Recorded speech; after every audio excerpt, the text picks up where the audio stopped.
أعوذ بالله من الشيطان الرجيم بسم الله الرحمن الرحيم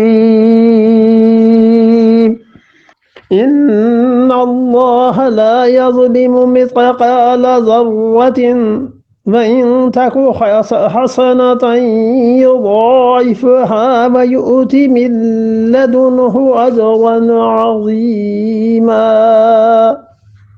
ان اللہ، اور بلا شک و شبہ اللہ، لا یظلم، وہ ہرگز ظلم نہیں کرتا۔ صحیح ترجمہ یہ بنے گا کہ وہ کسی کا حق نہیں رکھتا۔ ٹھیک ہے، دیکھتے جائیے آیات آپس میں کیسے جڑ رہی ہیں۔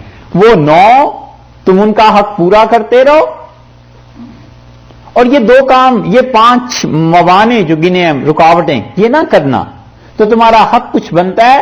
اچھا تو پھر دیکھو، ان اللہ لا یظلم، اللہ کسی کا حق نہیں رکھتا، مثقال ذرۃ، ذرہ برابر کسی کا حق نہیں رکھتا۔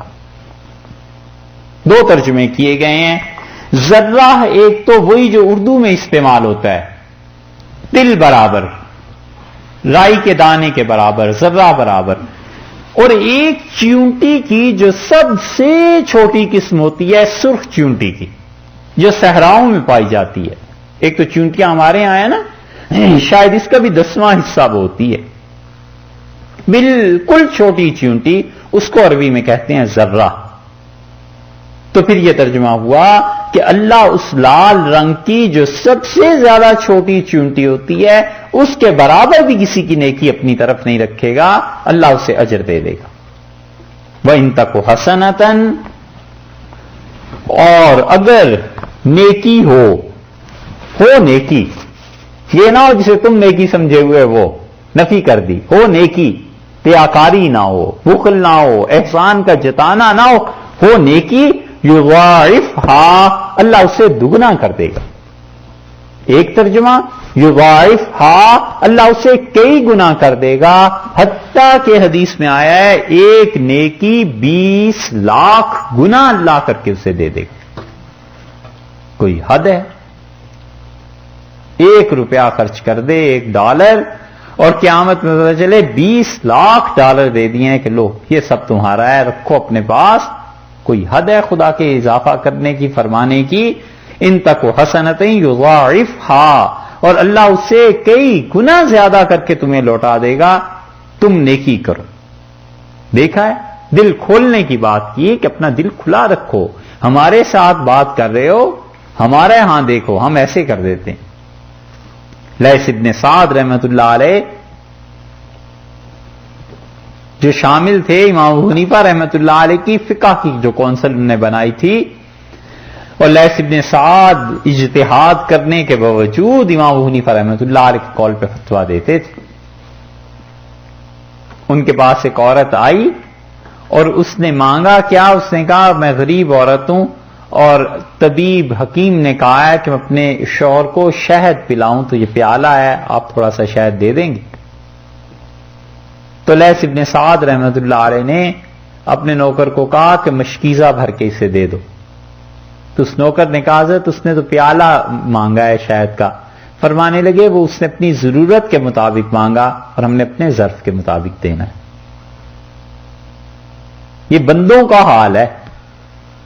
اور امام مالک رحمۃ اللہ نے خط لکھ دیا لیث ابن سعد کو کہ یہاں گھاس آج کل ایک خاص قسم کی گھاس تھی، وہ مل نہیں رہی مدینہ منورہ میں، اور تم مصر سے بھیج دو۔ میرے بچے کہتے ہیں کپڑے رنگنے ہیں، عورتوں نے گھر میں کپڑے رنگنے ہیں، اس گھاس میں ایک خاص رنگ ہوتا تھا، تو اتنا بھیج دو جو ہمارے گھر میں کافی ہو جائے۔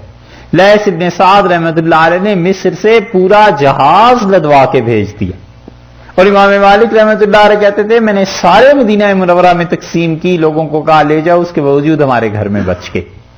وہ اتنے سخی آدمی۔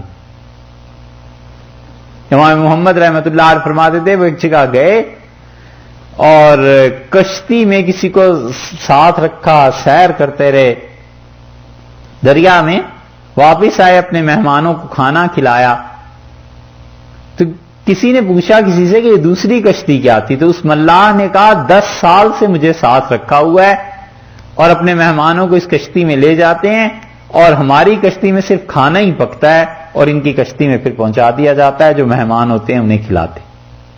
اور ساری زندگی عشاء کے بعد مستقل معمول رہا کہ جتنے دوست مہمان کوئی آ گیا سب کو بٹھا کے کھلاتے تھے۔ یہ اللہ کے ایسے بندے تھے، بڑا ظرف تھا۔